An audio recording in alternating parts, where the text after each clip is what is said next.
Ignatius Maloyan was an Armenian Catholic bishop who bravely died after refusing to convert to Islam after enduring cruel torture. He was born into an Armenian family in modern-day Turkey in 1869. His name at birth was Shukrallah. He was a very pious child, and at the age of 14 he was sent to a seminary in Lebanon at the urging of his parish priest. He adopted the religious name Ignatius after Saint Ignatius of Antioch. He was ordained in 1896 and sent to Egypt to serve as a parish priest. He later served as an assistant to the Armenian Catholic Patriarch in Istanbul, too. In 1908, the Young Turk Revolution threw the empire into turmoil.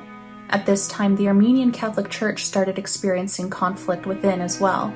Some Catholics objected to the Patriarch and viewed him as unworthy of the office, and they pressured him into resigning in 1910.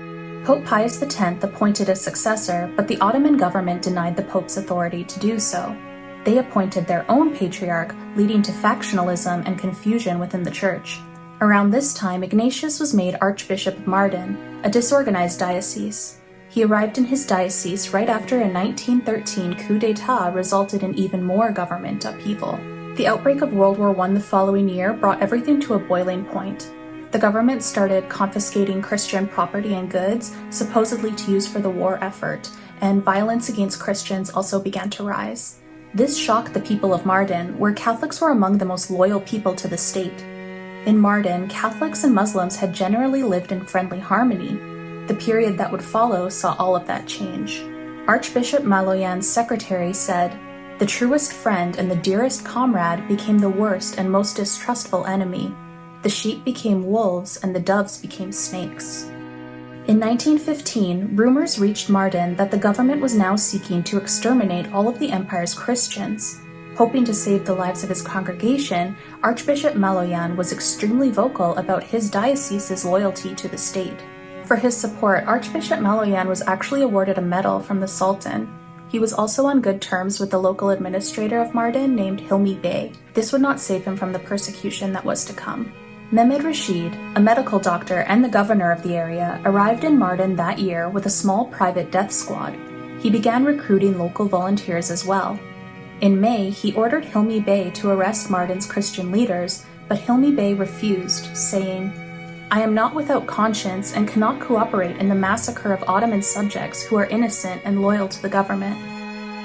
Knowing that the situation was dire, Archbishop Maloyan wrote a letter to his congregation that ended with the words, "My dear children, I entrust you in God and ask you to pray for me so that He may grant me the strength and courage till the shedding of my blood, so I would spend this perishable time in His grace and love." On June 3rd, Hilmi Bey was lured away from Mardin and the arrest of Christian leaders began. Archbishop Maloyan was arrested along with 420 other Christians. He was told to become a Muslim or die, at which point he said, "Muslim? There is no way I would reject my religion and my Savior.